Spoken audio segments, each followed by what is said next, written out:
சுருக்கமாக. மாண்புமிகு பேரவைத் தலைவர் அவர்களே, கர்நாடகா சாம்ராஜ் நகர் மாவட்டத்தில் உள்ள வனப்பகுதியில் தமிழர்களை சுட்டு தள்ளியுள்ளார்கள். இது மிகவும் கண்டிக்கத்தக்கதாகும். மனித உயிருக்கு இன்றைக்கு ஒரு விலை இல்லாமல் போய்விட்டது என்பது மிகவும் வருந்தத்தக்க ஒரு விஷயமாகவே மாறிவிட்டது.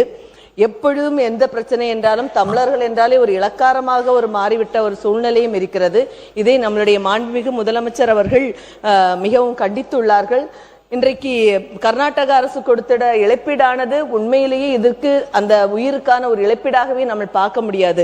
எனவே இதற்கு கூடுதல் இழப்பீடும் கொடுப்பது மட்டுமல்லாமல் இதற்கு தகுந்த சிபிஐ விசாரணையும் நடக்க வேண்டும் என்பது தமிழக காங்கிரஸ் கட்சியினுடைய நிலைப்பாடும் என்பதை நான் தெரிவித்துக் கொள்கின்றேன்.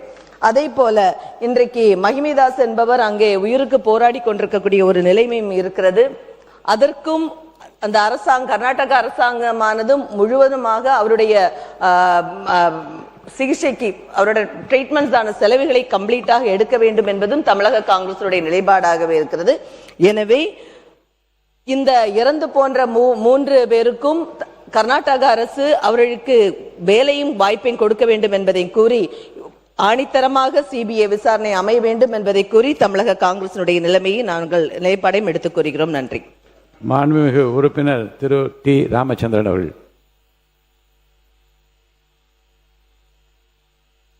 மாண்புமிகு பேரவை தலைவர் அவர்களே, கர்நாடகா மாநிலம் சாம்ராஜ்நகர் மாவட்டம் அன்னூர் வட்டம் தாமையர் பாளையம் கிராமத்தை சார்ந்த அந்தோணிசாமி, ஜான் பீட்டர், குமார் என்ற 3 தமிழர்கள் தங்களுடைய கால்நடைகள் வனப்பகுதிக்கு சென்று வீடு திரும்பவில்லை என்று கடந்த 14ஆம் தேதி வன பகுதியை நோக்கி கால்நடைகளை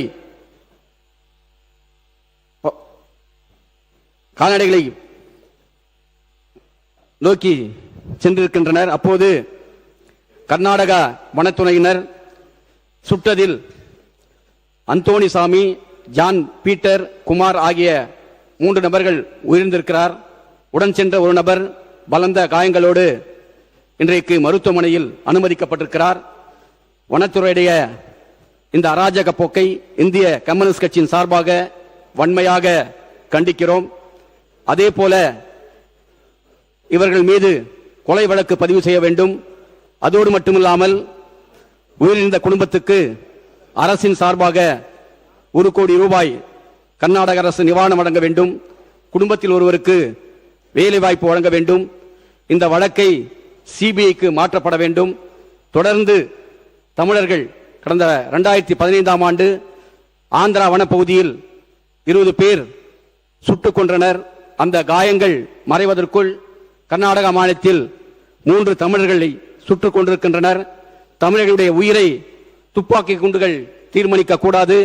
ஆகவே இதற்கு நியாயமான தீர்ப்பு கிடைக்க வேண்டும் என்றால் நம்முடைய அரசு சிபிஐ விசாரணைக்கு கர்நாடக அரசு உத்தரவிட வேண்டும் என்று கர்நாடக அரசை நம்முடைய அரசும் முதலமைச்சரும் கர்நாடக அரசுக்கு அழுத்தத்தை கொடுக்க வேண்டும் என்று இந்திய கம்யூனிஸ்ட் கட்சியின் சார்பாக அரசின் கவனத்தை ஈர்த்து அமர்கிறேன். மாண்புமிகு உறுப்பினர் திருமதி லதா அவர்கள்.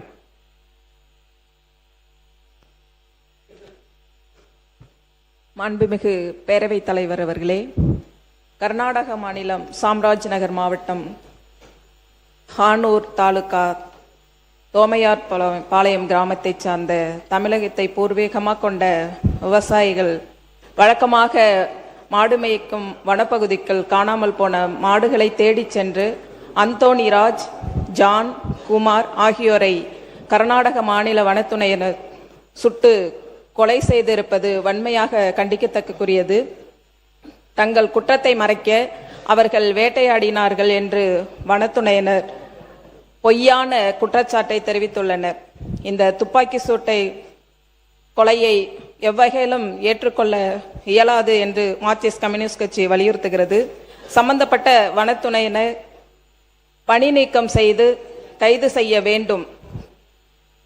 கொல்லப்பட்டவர்கள் தமிழர்கள் என்ற அடிப்படையில் தமிழ்நாடு அரசு தனது கண்டனத்தை கர்நாடக அரசுக்கு தெரிவிக்க வேண்டும். உயிரிழந்த தமிழர்களுக்கு 1 கோடி ரூபாய் நிவாரணம் வழங்கிட வேண்டும். இது குறித்து உரிய முறையில் நீதி விசாரணை உத்தரவிட வேண்டும் என்று கேட்டுக்கொண்டு அமர்கிறேன். மாண்புமிகு உறுப்பினர் திரு